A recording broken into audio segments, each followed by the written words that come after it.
we're absolutely delighted to be putting on this event, which we've called the You Can Do It event, which is a charity event with our partners, the Change Foundation.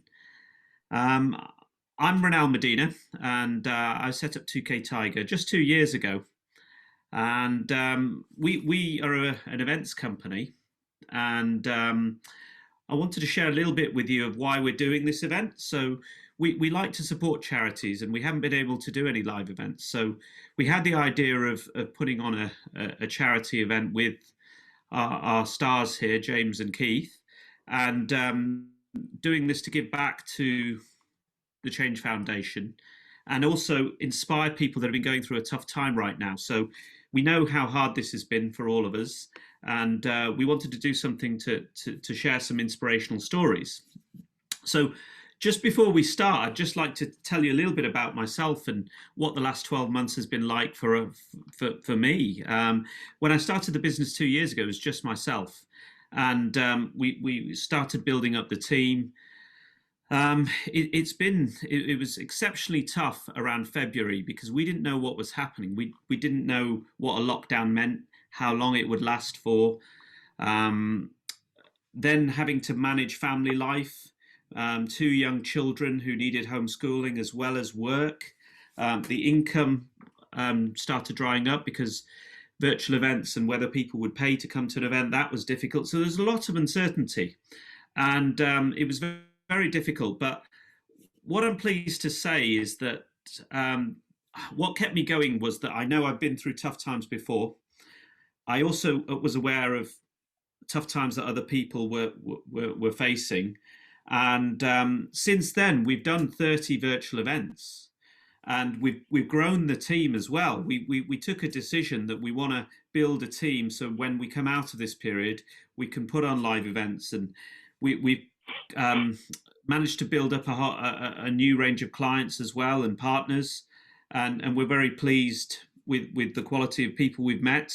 I've committed to exercise more. I didn't exercise so much last year, but I've committed to doing kind of 4 to 5 sessions a week, whereas I used to do 2 to 3. And we're just looking forward to getting out of this now. Things are opening up. We hope the pandemic's behind us. And so hopefully this helps you all with your journey. I'd like to bring in someone who's become a good friend of mine. I met him through the charity probably a couple of years ago now, Alex Basson, just as we started 2K Tiger. And he's a real character. He loves his sport. He loves his cricket. He loves his rugby. He does amazing work for the charity. He started as one of the beneficiaries of the charity, so he's been all the way through with them. And he's just a great guy. So Alex Basson, I'm very proud to be calling you a friend. I'm proud to be working with the charity. Thank you for making me an ambassador. And over to you for a little bit about what the charity does. Oh, wow, Renal, thank you ever so much for your wonderful, kind words. And we're honoured to be partnered with 2K Tiger and have yourself as an ambassador. And as you said, really proud to call you a friend as well, Renal. As you mentioned there, my name is Alex Basson. I work for the Change Foundation. And for the past 40 years, the Change Foundation has used sport to create transformational change in young people's lives. We currently use multi-sport across 9 different programs, working with a variety of different young people. There could be young people who are not in education or training. They could be young people from a background of gang violence, women and girls in care, young people with a disability, or refugees. Our main aim is to use our long-term engagement with coach mentors who have some lived experience to create that positive change and take young people on a journey to create positivity. As I said earlier, we are super proud to be partnered with 2K Tiger and have the opportunity to share what we do as a charity. And more importantly, especially during these difficult times, have 2 wonderful guest speakers as well, who are able to share their experiences, a lot of which coincide with the young people that we currently work with today. So once again, thank you to the 2K Tiger family. Thanks for having us on. And if anyone would like to know anything else about the Change Foundation, feel free to get in touch. Great. Thanks, Bassi.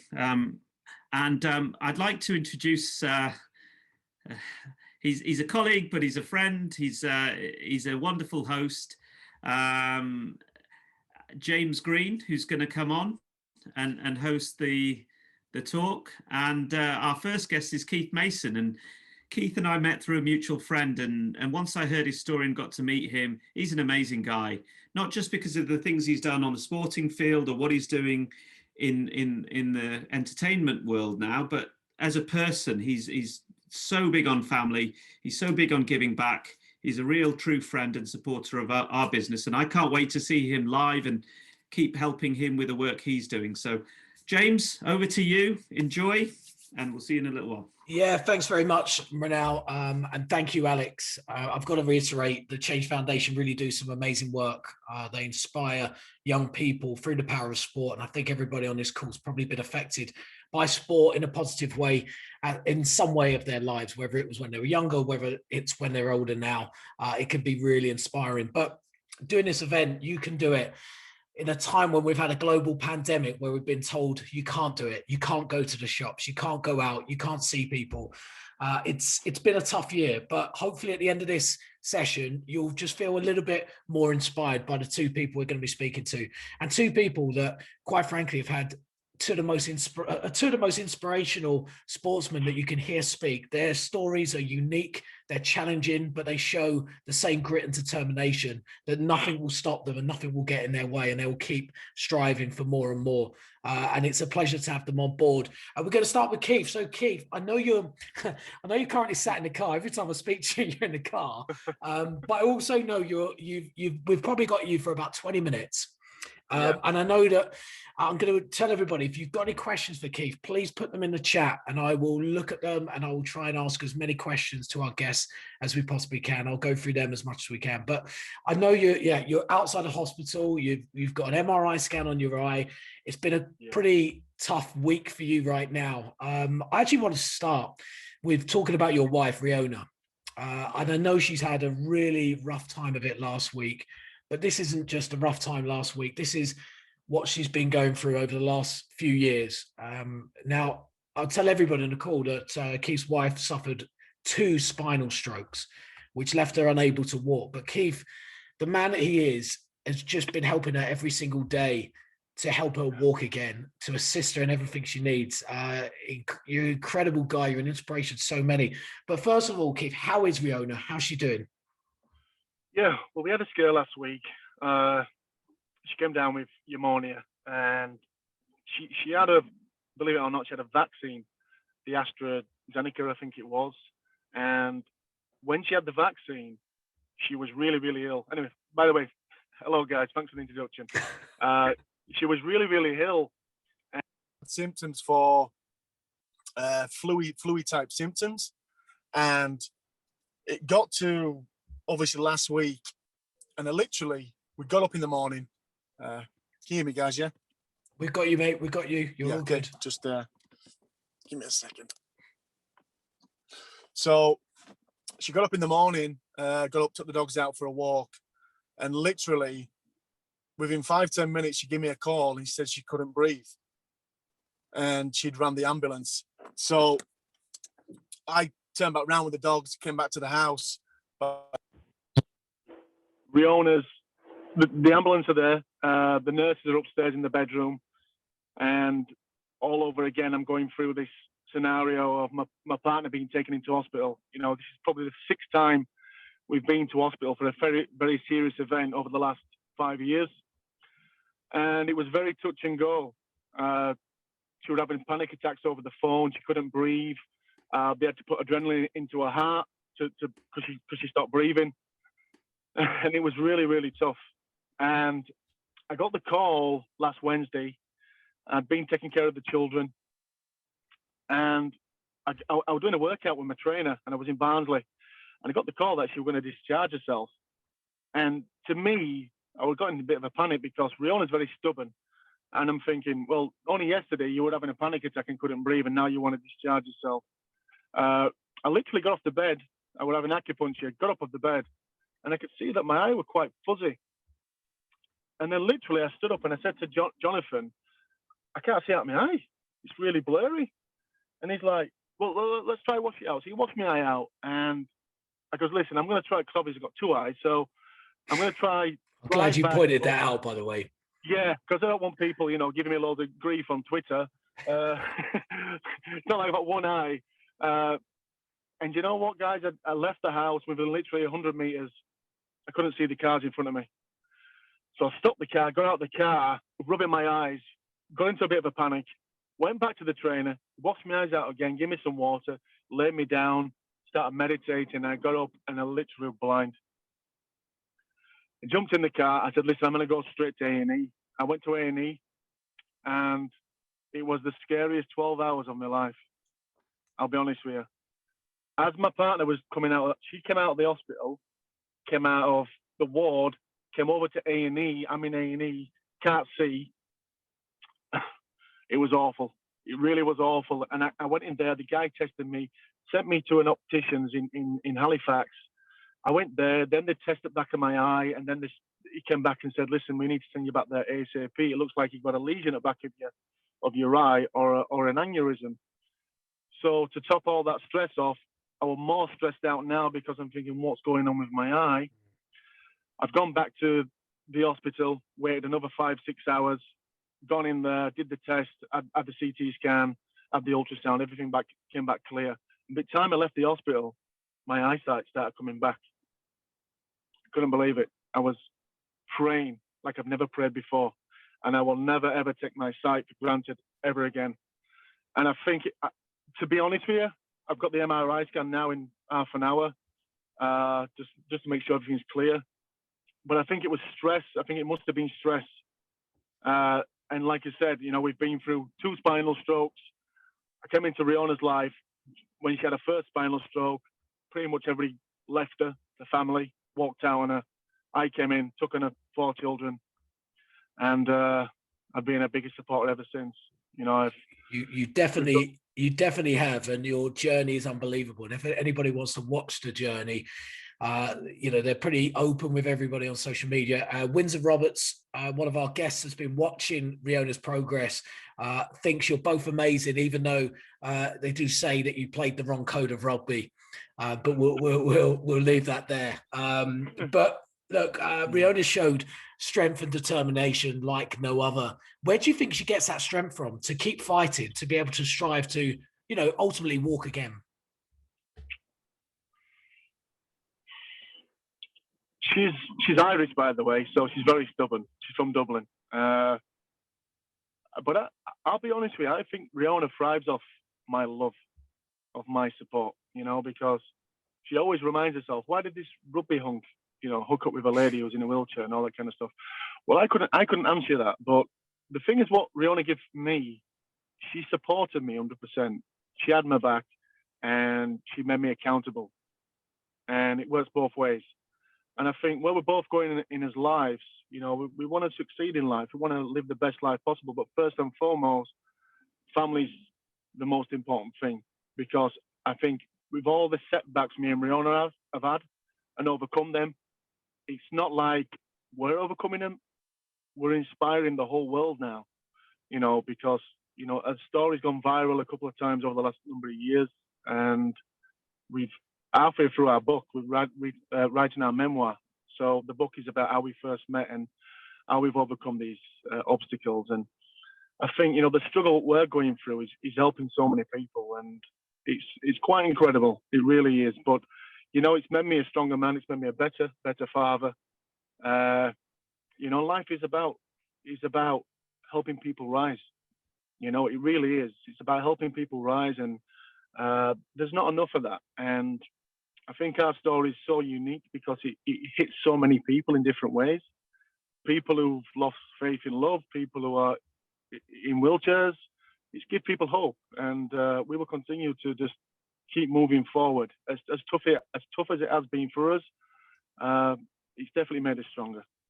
Absolutely, and keep up the great work. Now, Keith, let's take everybody back to Keith Mason, the youngster, the young tearaway. If we're being honest, you shouldn't have succeeded. Everything was against you. You really shouldn't have succeeded. There's nothing about your upbringing, your childhood that you went through that said, yes, you should succeed. Can you give people just a little bit of an insight into what your childhood was like and what it was that drove you on to kind of ignore what everybody was telling you at the time, that maybe you couldn't do it. There's no chance you're going to do it, but you strove to try and achieve your dream. Yeah. Well, that was kind of my mantra growing up. People telling me I would never achieve anything in my life because, you know, at that time I was going through all that trouble with the police and getting kicked out of schools. It was probably right. But me growing up with a single mom, she raised 5 kids, lived in a great home. You know, my mom is my inspiration. I draw inspiration from my mom. And, you know, she'd been through a lot. You know, my sister was an addict for over a decade. My brother is still an alcoholic. And, you know, I went through a phase of around 11 years old, hanging around with a few kids, getting into a lot of trouble, getting locked up quite a lot, and misdemeanors, into fights, kicked out of most of my schools. But I wasn't a bad kid. I wasn't like a really, you know, like you get some kids are really evil. I was just naughty. And the thing is, a lot of the time I got into trouble was because I was sticking up for somebody else. So the times I got kicked out of school is when one of my friends had got into a fight with a bigger kid, and I stepped in and I dealt with him. And to me, that's just sticking up for your friends. You know, it's not something deviant or bad. I didn't see it like that anyway. And it took me, believe it or not, from 11 to 14 years old, 45 court appearances. Now, I went to court 45 times. And, you know, through that time, it was, I think I missed out. Obviously, I had no father figure in my life, by the way, guys. And I think what's really important is every boy needs a father figure. He needs a mentor. And I didn't have my father in my life until I started doing really well in sport. He came back on the scene, which is another story in itself. And being told you'll never achieve anything and you'll never do anything really put that fire in my belly to prove people wrong. So the last time I went to court, it was for burglary. My friend knocked on the door, asked me to come and help him come into this house. So I didn't realize he was burgling a house. I was 14 years old. I got into this house, picked the speaker up, ran out of it. I realized then that he was burgling a house. We got caught. Eventually, we got caught. Now, this time, I went to Crown Court, Bradford Crown Court. And I remember going to court, and I was too young to go to jail. I was just too young to go to jail. The other 2 kids who did the offense went to jail for 2 years. So I came out of there with a supervision order and a 2-year probation. So when I walked out of that court, I just knew that was my last chance. That was my last chance of making something of my life, because I could see where my life was going, and it wasn't going anywhere nice. And I've seen both sides. I've seen the negative side and the positive side of life, and I choose the positive side every single time. So it took me all that pain, all that desperation for me to change my life. One good thing that I had in my life was my ability to play rugby. And that was the one thing that was going to get me away from that phase.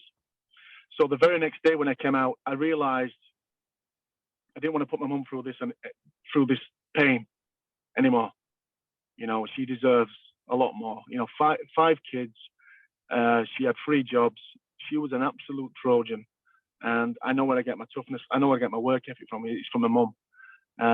Thank God. And her legs, by the way. And but, you know, it's incredible, guys, because I was probably, you know, the worst kid you could ever bump into, you know, for getting caught by the police and getting locked up. But like I said, that last time my friend got sent to jail, I realized I had to change my life.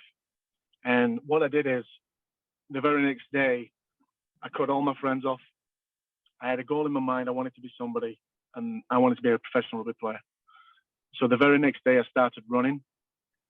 And I used to run every single day. I used to cough up blood. I would run that hard. I'd cough up blood, and I'd just keep going, and I'd just keep going, because I was running away from the old life I had. And I remember all my friends used to come round, and they'd be smoking joints and weed and stuff. And I'm like, Keith, what are you doing, man? I'm like, you know, I'm done with that life. That's I'm finished. And I remember I used to go into the rugby field, and I used to take a tackling bag down there. I was 15 years old, and I used to tackle this bag for like 2 hours. And I remember doing it in the thunder and storm. It was pissing down, raining, and all my friends were up on the bridge, and they were laughing. I could hear them; they were laughing at me, like they were taking the Michael out of me. And I was just so tunnel visioned. And I remember years later, them same kids came up to me and goes, "Well, Keith, you were right, weren't you? You said you were going to do it."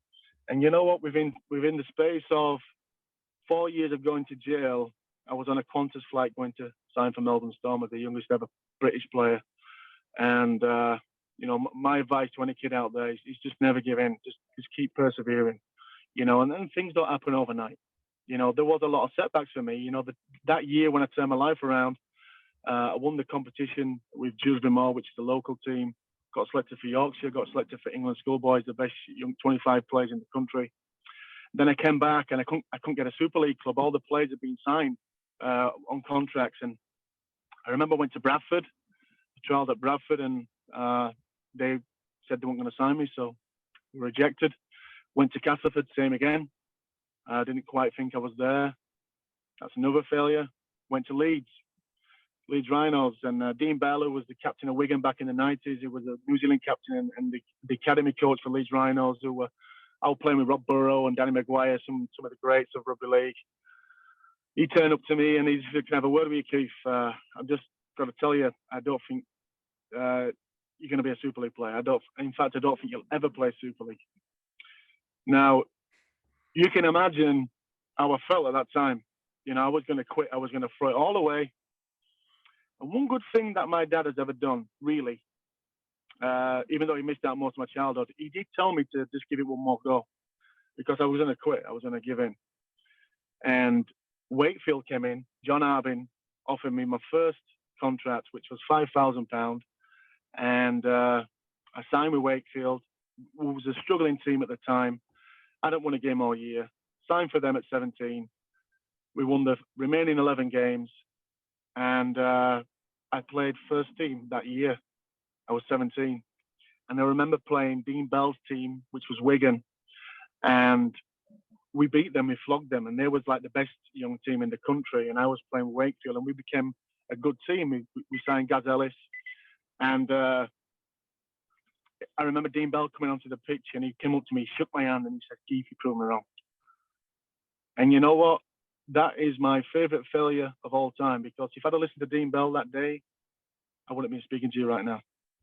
Absolutely. And I think it's so inspiring for certainly any young people, anybody on this call, really, that it doesn't matter how many failures you get, you know, you just got to keep going. It doesn't, and I don't know, personally, I live my life with, doesn't matter how many times I get knocked down. What's important is how many times you get back up. And that really is something that's a mantra in my life and what helps me through. And it seems to have helped you. Now, I know you're pressed for time, so I'm going to try and fast forward a bit. Rugby career, fantastic rugby league career, won a Challenge Cup final, leaving the sport. You struggled, didn't you? You really struggled with saying goodbye to the sport and not knowing what was next. How did that feel at the time? And what was it that drove you into finding your future career, which we'll talk about in just a second? Yeah, so I had a big court case against Huddersfield Giants. I had 4 years left on my contract. They ended up sacking me for gross misconduct. Now, I'll cut a long story short. We ended up going to High Court, and I won the case for unfair dismissal. And through that time, I left Huddersfield Giants. I signed for Castleford, and I signed for less than half the money because I signed outside the transfer window. So they left me no choice, and I was struggling. I lost my license at the same time. I wasn't seeing my two children, and I was really struggling because, you know, the years and the sacrifices I made for the Huddersfield Giants for 7 years, and I was the first team prop. You know, I was a starting prop I played 150 games there. And for them to betray me like that, it really took everything out of me. I lost the love for the game. At that time, I lost the love for rugby league. Now, I've got it back. You know, my son plays for Wigan, and I'm his biggest fan. I've just dropped him off now for him to train tonight with the Wigan Warriors. And but I never give in. I persevered. I went to Castleford. I had this big court case over my head, and I ended up going to court. And I remember my good friend Joe Calzaghe, the boxer. He came up all the way from Cardiff, jumped on the train, came up to Leeds, supported me, and that really meant a lot to me. Because I did find out that the judge was a massive boxing fan, and he was a massive Joe Calzaghe fan. So pretty handy. That's why yeah, he might swing it that way, but it was very tough. And you know what? 99% of people thought I was going to lose the case, and I won the case. I was up there for 4 hours. Ironic, because as a young kid, I've been to court so many times. And obviously, I'd done a full 180 and turned my life around, being a professional athlete, played at the highest level. And then here I am again. But this time, it's like I'm fighting for me, I'm fighting for, because obviously people thought I got sacked for something disgusting. And it was a lie just to get me out there, because they were going to be over the salary cap. And because I've been there before, it didn't feel nil to me. And it's funny how things work out. And when I sat up there, I was really cool. And I remember, the solicitor asking the same question over and over again, trying to make me slip up. And I thought, are we playing this game?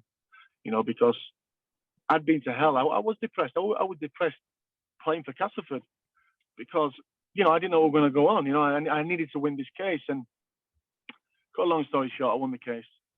And then what inspired you after that? So you've left the sport, you've had the stress of that, suffered from depression. Yeah. And then an opportunity comes that's completely different. Yeah, so obviously I was friends with Mickey Rourke. I met Mickey in 2009. We became friends, and, I flew to Hollywood out there, and I flew out to New York a couple of times, and we'd hang out. And it's so bizarre because, I'm a rugby player and he's an Hollywood actor. And he just gave me a call about a week later after the court case, and he says, congratulations, kid. I says, cheers, Mickey. It's been hard. And he turned around and goes, hey, listen, man, you want to be in a movie? I went, say that again? He went, you want to be in a movie? Because, I've got a role for you, and I'll be in London next week, and, you're going to play my bodyguard. Yeah, sure. So, and that's how my acting career started. I was playing at Castleford, and I actually went into Darryl Powell, and I said, I had an appointment on the Tuesday, but it was actually the film. So he gave me the day off, and I snuck down to London, learnt my lines, and that's how my acting career started. I did all my scenes with Mickey Rourke in a film called Skin Traffic. Obviously, I've won quite a bit of money, and I could retire. And it just gave me a new vision for the future to think about, if I put as much effort into this acting gig as I did my career, well, maybe I can give it a go. I wasn't banking it took me 9 years, but, and that's what I did. I made that decision. Like I always make decisions. When I make decisions, I go all in. And I wasn't banking on the struggle after, and I remember Joe Calzaghe saying to me, you're a long time retired, Keith. And it didn't really hit home until, stopping something you've done since you were a child, since you were 6 years old, and completely cold turkeyed. And I was a very physical guy. I loved the physicality of rugby league. I was, as they call my teammates and my coach called me, an enforcer. Now, going to the gym and stuff, that's fine, but you can't replicate going out and playing in front of fans and going to war. And that's something that I had to come to terms with. And I have now got my life in order because I'm very structured every single day. I get up, I take the kids to school, I work out, make my business calls, do my yoga, stretching, and it's regimented every single day. And that's something that just left my life. I was going out, I was drinking, doing things I shouldn't have been doing. And it just put me in a deep hole. And it took me losing 2 houses. I lost my car, and I ended up back at my mum's in a small box bedroom. And it was a nightmare. For 2 years, it was just like living in a fog. It really was. But I always say this, you know, you show me a crowd and I'll show you your future. And if you're around people who are ambitious and who want to achieve in life, then you want to achieve. You want to be that. You want to be like them. And I was around people who I'd grown up with, who were still doing the same thing as I was doing when I was a kid. And I just had to cut that crowd off. And thank God I came through the other side. And, you know, I created Rugby Blood, and I've just produced my first film. I've just landed 4 films, going to New York, hopefully in June for 3 months.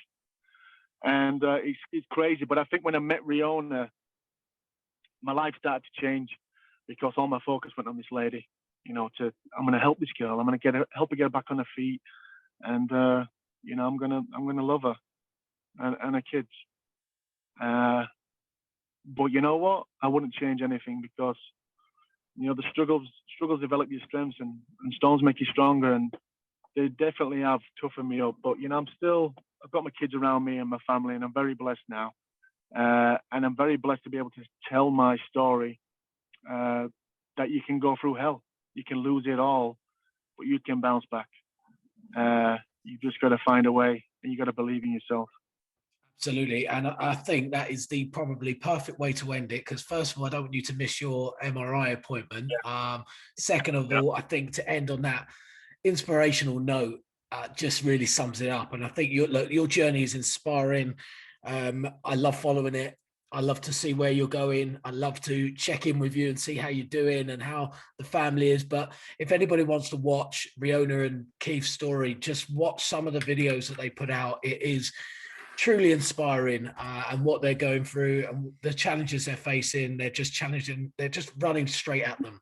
You know, nothing's scaring them. So, Keith, I wish you all the best. Thank you so much for coming on.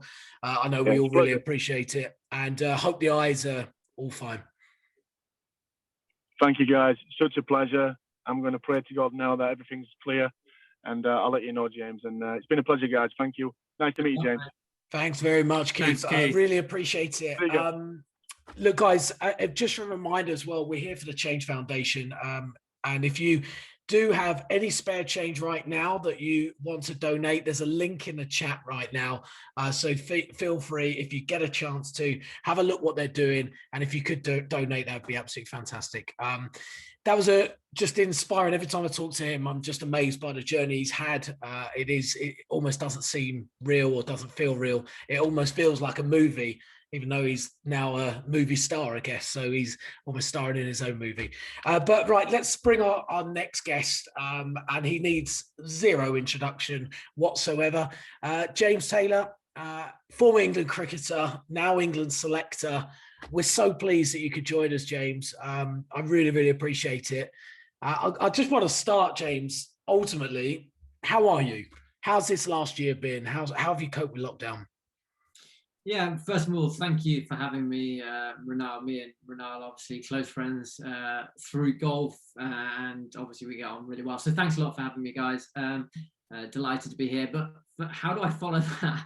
What a man Keith is. Inspirational to listen to, and very easy. You can listen to him all day, can't you? And I'm pretty sure he can talk all day. He loves to talk. But yeah, thank you for having me. How's lockdown been? I mean, I haven't minded it too bad. Like I've got it pretty good. We've got a little bit of space outside in the garden, so you can get outside even in the worst of lockdown. My wife enjoyed it. We spent a bit of time together. I'm always here, there, and everywhere with my work, whether it's abroad or in England. I'm always in and out of hotels, so it's nice to spend some time together. And that's the key. Listening to Keith there, you need structure. I needed some routines, and I think to get through lockdown, you needed routines. And I kind of realized that early on. I needed routines in my day, and that's the way I got through it. And whether that be exercise, whether it be learning something new, or just finding different things to do in the day. And it hasn't been too bad, if I'm going to be honest. So yeah, it's been a challenging year for so many people. And I've watched some listened to so many inspirational people having tough times. And I'm very fortunate to not have such a bad time throughout the last year. Well, it's good to hear. It's nice to hear these stories. You know, we should embrace these stories when we do hear people who have actually done okay, which is good.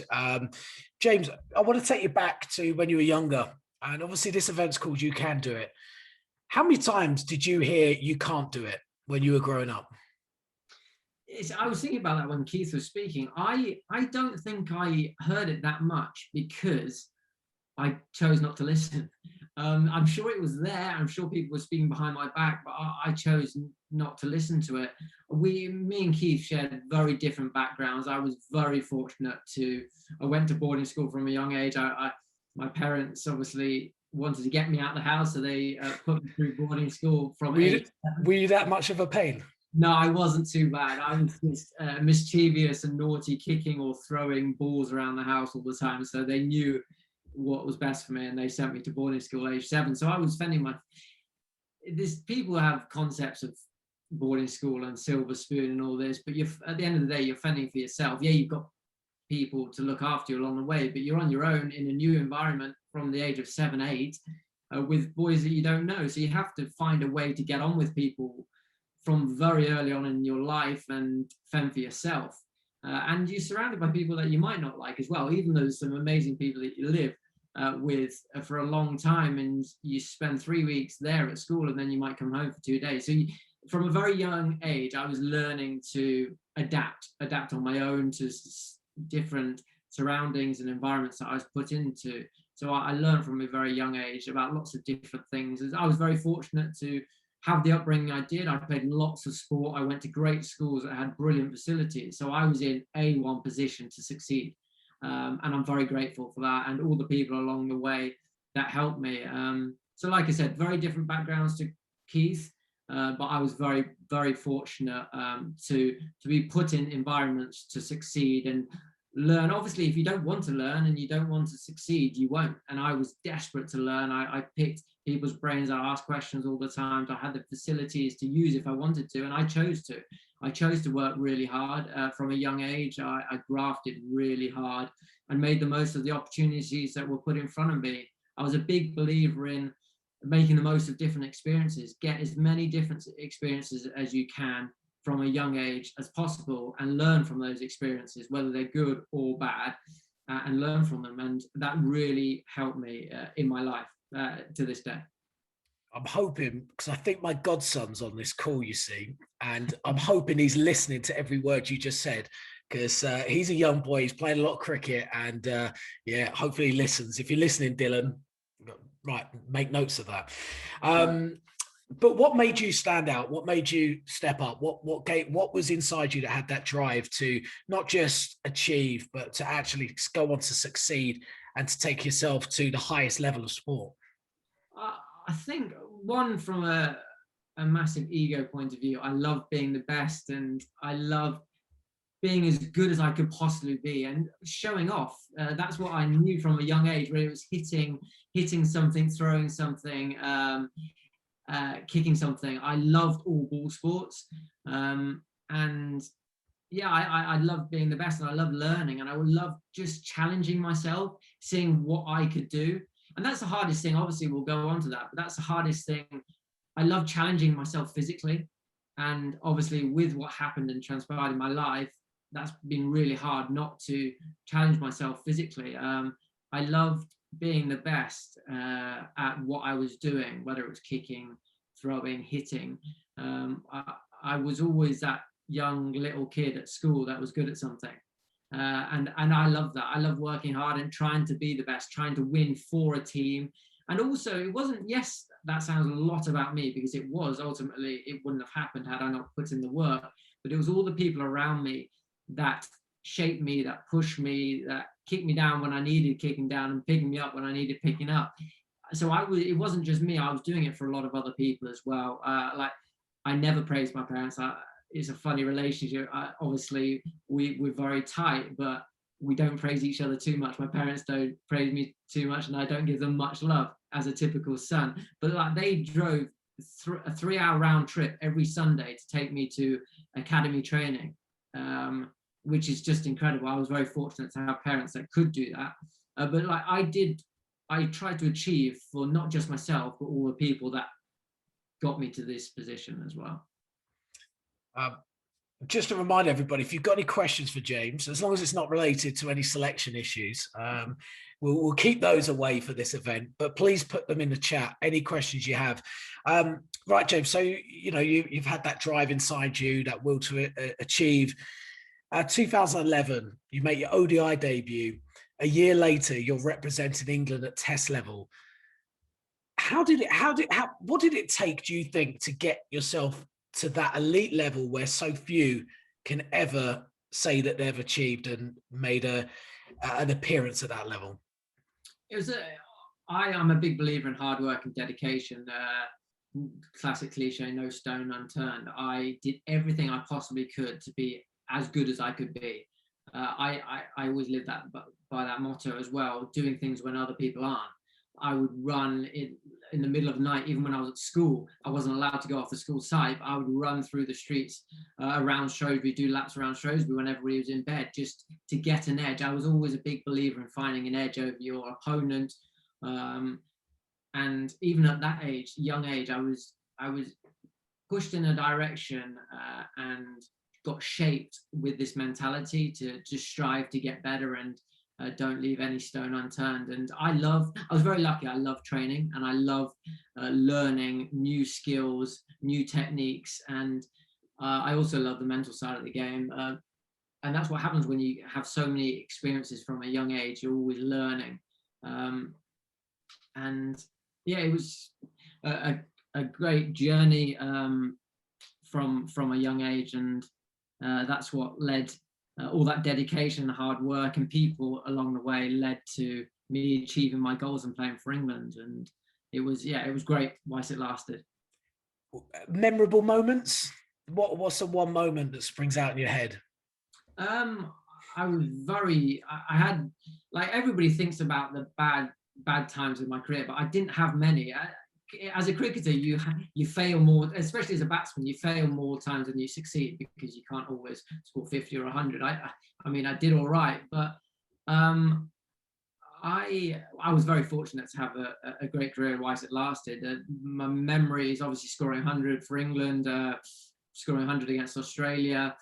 I'll never forget the first game of the World Cup, England-Australia, MCG. And obviously I just see somebody's mentioned that. And that catch.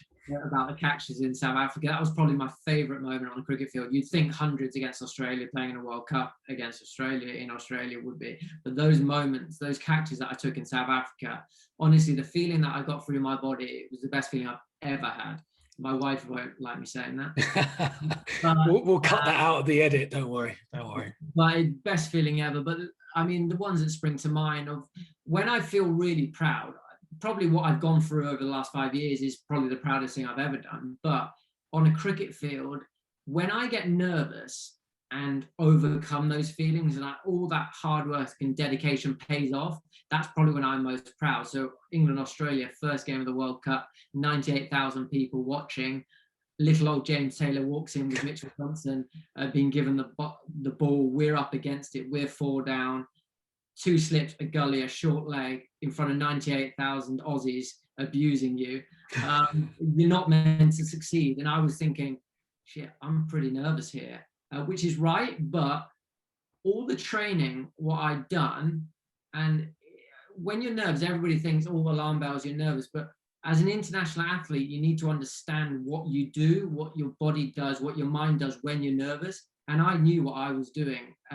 One, in that moment, but 2, what reactions my body has to nerves. And I knew that my feet are going to move too much, but I thought, I'm okay. This is what I've trained for. My technique is not pretty, but it's efficient and it will get me out of jail. So I'll succeed. And I did. And those kind of moments, I got 98 not out.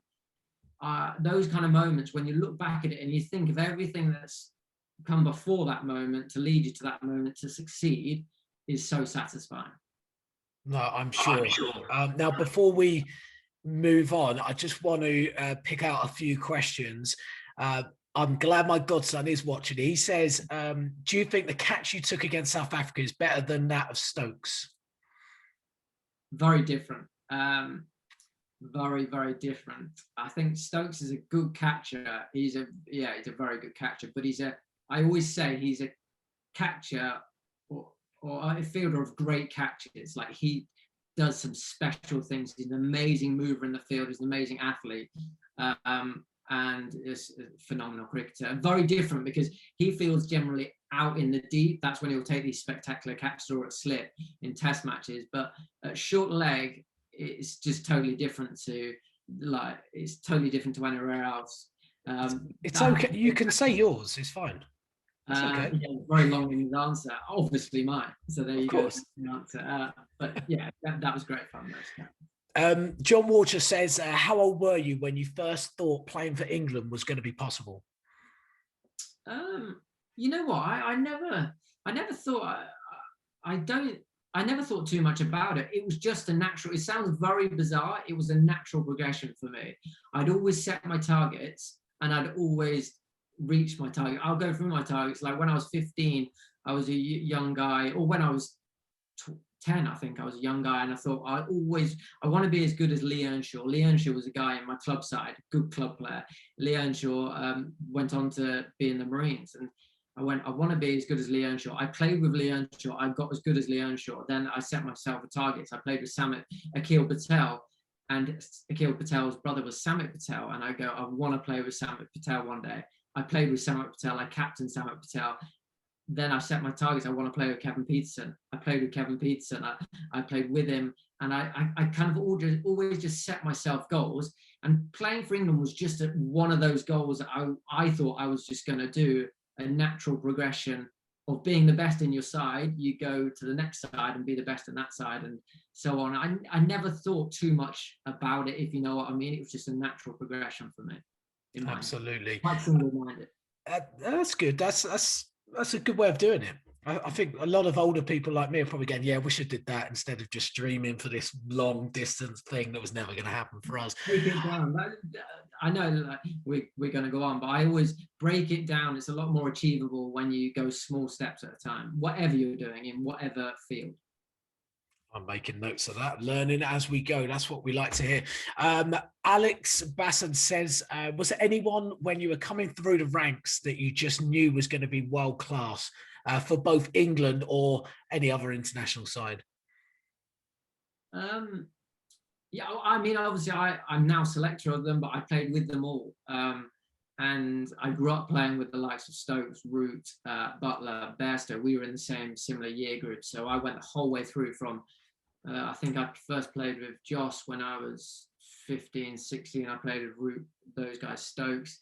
And I think the one person, as a batsman and as a professional athlete, international athlete, you have an ego. You think there's nobody that can't do something or that can do something that you can't. And I was like that. I can do anything that these guys are doing with the bat. And that's my thought. There was one guy that I didn't think I could do what he did, and that was Jos Buttler. So I would be training in India. We'd go on these camps to Mumbai in the winter for a month at a time to get better at playing the spin.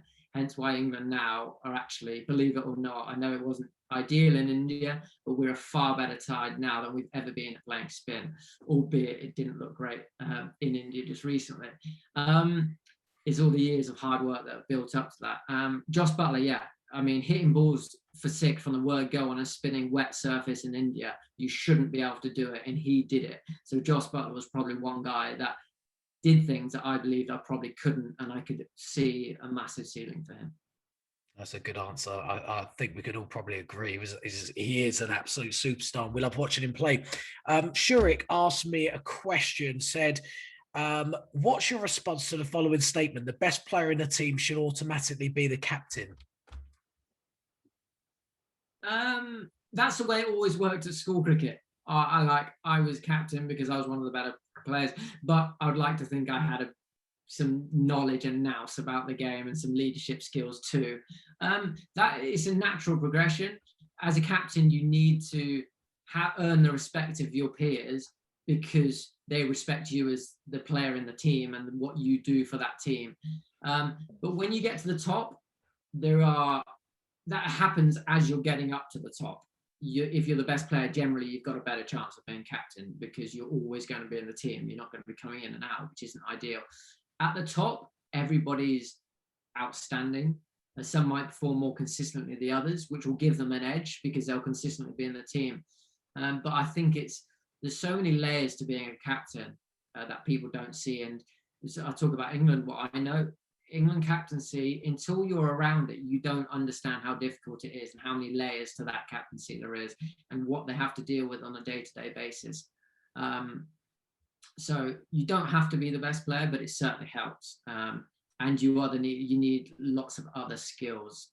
Now to the game, experience, cricketing intelligence is vital, but also respect of your peers is massive, and knowledge of individuals, how to deal with those individuals. As you know, it's not just in captaincy and cricket, but it stems across different fields and different works and businesses. You need to have a respect of your peers, but also you need to know how to manage different situations, and what gets people ticking is so important as a leader.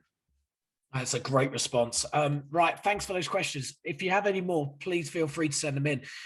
Right, back to your journey, James, and I guess this is what people now know you for, I would say, is what you went through 5 years yesterday, as you mentioned to us and told us when we were speaking. Can you just give everybody a bit of an insight into what happened during that period, but what were you feeling throughout the whole incident, throughout everything that was going on? What were your feelings at that time? It's such a long-winded story, and yeah, I mean, I actually, the reason why I don't mind, I find it really interesting. I'm very fortunate to be here. That's why I don't mind talking about it. And I think it's really good to talk about things. I was battling with so many things I couldn't control physically, like I couldn't control where my body was at. So I thought, I'm battling with enough. I don't need to battle with my headspace and where I'm at. So I was very open from the word go. And I realized that I learned a lot from cricket, and I transferred a lot of those skills from how I went about things in cricket into my life now. And they really helped me. And that's why I chose to open up, because I couldn't, bottling things up is only going to make things worse. But just to anybody that doesn't know, I got incredibly ill in April 6th, 2016. Cut a long story short, it was easier to say I had a cardiac arrest on the field. I was meant to die. I got diagnosed with a condition. When that condition arises and it presents, 80% of the cases you die from. And I was very fortunate to survive. I got taken to hospital after a very long and unenjoyable 6-7 hours that I shouldn't have gone through. What my heart did was the equivalent of 5 to 6 marathons on the bounce. When they took my bloods, when your heart is under stress, it releases an enzyme called troponin, and your normal levels are at 0, and my levels were at 42,000 when I was in hospital. My heart rate was going at 265 beats per minute, and it had been doing that for 6-7 hours, which I just was never meant to survive. And not just fast heart rate, out of rhythm as well. So as well as doing that, it was going that way as well. So I should never survive. I'm putting it down to 1, fate and good luck, but 2, I love my gyms. I loved looking good, and the way to look good is work hard. And I worked incredibly hard on my fitness, and hopefully that, I think, saved my life, as well as my heart being strong enough to withstand it because of all the fitness I went through. I was in hospital for a few weeks, got diagnosed with ARVC, which is arrhythmia, right ventricular cardiomyopathy, which is the same as Fabrice Mwamba. If you know your football, he died on the pitch. That's what I should have done. I was very fortunate not to go to that step. I was adamant then in hospital in those 3 weeks. I was that ill, I couldn't physically walk because of what I'd been through. And yeah, 3 weeks in hospital. My wife, incredible lady, she stayed by my side for those 3 weeks. We were in the same room for 3 weeks. Good job we like each other. After touring around the world for the previous 8-9 years, we actually spent 3 weeks in the same room. Like, they let us sleep in the same room, which is incredible. She had a camp. The first night I said, "You're on the floor." So she slept on the floor. I gave her a pillow because I'm a gent. And then they gave her. Oh, you good man, you. And she only left my side for 6 hours in those 3 weeks, just shy of 3 weeks, to cook me food and bring it back because I was done with the hospital food. So when things get tough, you need good people around you. And I was able to get through this, because of all the things I learned. And like my mentality and stuff, but that doesn't come about without having good people around you. And she saved my bacon when I really needed it. So yeah, and then long story short, I left hospital with a life vest because they wouldn't let me out unless I had something to restart my heart if it needed restarting, and I had a cardiac arrest. So that was a big vest around me with wires strapped all around with a 5 kg battery to restart my heart when I needed it. And then a few weeks passed, then they worked out I needed a major heart surgery. I had a defibrillator implanted, which is inside me, and that restarts my heart when it needs it. So yeah, mad journey over the last 5 years, but I've loved my life. I live a great life. I'm very, very fortunate to still be alive, because the majority of people, like I said, 80% of the cases you don't survive. And I know I'm very fortunate, and some people aren't as fortunate as myself. And I'm very happy. I can't complain. Oh, good. I know we're really nearing the end. I just wanted to, I guess, finish up by asking you what gives you the strength to continue after, you know, a career you've worked so incredibly hard to get to. That's now taken away. What inspires you? What keeps you going to now achieve in a new career? Even though you're still in cricket, it's still a new career for you. Yeah, I think setting yourself new goals is incredibly important. Embracing the challenge. I don't mind change. I quite enjoy change and seeing, because I'm super positive. It frustrates my wife at times. I always set myself targets, embrace the challenges, and learn from them. Just experience different things and be willing to be open-minded and see how you can achieve through whatever's been thrown at you. And that's the way I choose to go about it. I think setting targets and goals is important, and just embracing it. Whatever's thrown at you, just embrace it and see what you can learn about yourself during that journey. And yeah, and I'm very fortunate to have that mindset. I know it's not always quite so simple, but just see what you can get out of those experiences, positive or negative, that's thrown in front of you.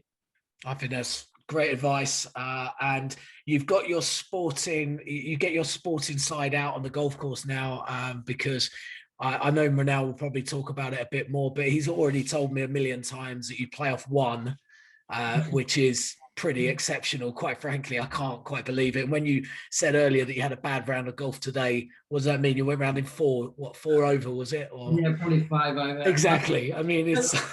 Joking apart, when I had no release, so I really struggled. I couldn't exercise, and that's one thing I'd done all my life. I couldn't drink much alcohol. That was another release. Good. I mean, albeit probably a bad release, but I had nothing. And golf saved my life. It's changed my life forever. It's given me something to challenge myself at, learn a new technique at, but also be competitive. Because the one thing I can't do with my condition is be competitive, but I can be to a certain element on the field against Ronell, that's for sure, on the court. Well, I'm staying well away. James, thank you so much for joining us. I really, really appreciate it. I'm sure everybody that's joined us today feels exactly the same way. It's an incredible story. I know you've had a book out a couple of years ago. I know Ronell's got the book because he's got every book on the planet, I think. There it is. I know friends of mine have also got the book, have read your story, felt quite inspired by your journey. Jamie's just quickly asked, before I pass back to Ronell to finish up, who's going to win the Masters? Yeah, I think I'm controversial. I love Bryson, and can people stop hating on Bryson DeChambeau? Don't hate on someone who's just trying to get better, okay? But I would love him to win, just to put two fingers up at a lot of people. But Jordan Spieth, I'd love to win. But I think Justin Thomas, because he's got an all-round game. Because his short game's unbelievable. And then left field, Cantley, he's still up there, but Cantley also, Patrick Cantley, as well as Justin Thomas. So there you go, Jamie. I hope that helps you. James, thanks again one more time. Ronell, I'm going to pass over to you to finish up. Thank you. Thanks very much. I'll come on to James in a second, but James Taylor in a second. But James Green, thank you. Brilliant work as ever. And the entire 2K team, big thank you for all your help putting this on today. James Taylor, what can I say? I love the book. I love the stories. your passion for golf, we share that passion for golf, and I realized I wasn't going to be a cricketer and switched over to golf and fell in love with it, and it changed my life as well. So I think we share that love of the sport. I'm surprised you didn't mention Xander Schauffele. I know he's one of your favorites as well. But when James and I first met about 4 years ago, we played together, and I think he was off 10. I'm pretty sure he was off 10 at the time at Stoke Park. And I was off 7, but I'm not really a proper 7 because I don't play very much. But we went to Monterey and we had 4 great rounds there, and I got beaten every day, both with handicap and no handicap, and now he's off 1. So I need a lot of shots. I know that when I play him, because he's a hell of a competitor. But great company, great fun, quality guy. Thank you for doing this. Really appreciate your time. And I know I'm going to see you on the golf course soon. You'll probably take more of my money, as you normally do. But yeah, love the book. Thank you. He's a big supporter of charities. If you do want to donate to the Change Foundation, there is a link again in the chat box. We've really enjoyed putting on this event. I feel very lucky to have both the team I have, the friends I have, the clients I have, and people like James and Keith who are great supporters of ours and just very, very nice people. So big thank you to everyone. What we're going to do is, for many of you that are new to us, we will add you to some of our mailing lists, newsletters, in case you want to come to future events. If you don't, that's absolutely fine. We'll take your name off the list. If you don't know about us, we are an event management company. We've started doing other things like many businesses, doing some great video production for clients, profile raising workshops, content creation, and social media. So we've branched out a little bit. We're doing some interesting projects now, and putting on some hybrid events as well as live and digital. We are working with the Change Foundation about a big golf day in September at Fox Hills. So if you are interested in that, please drop us a line. It's gonna look to be pretty special. I know we've got Ian Kennedy here, who's on the golf committee, along with Alex Basson. So we'll tell you more about that. If you've enjoyed today, please feel free to leave us a little review or a mention on social media, LinkedIn and Instagram. It helps if you follow us and share any comments there. Massive thank you to everyone. See you all soon. You can do it.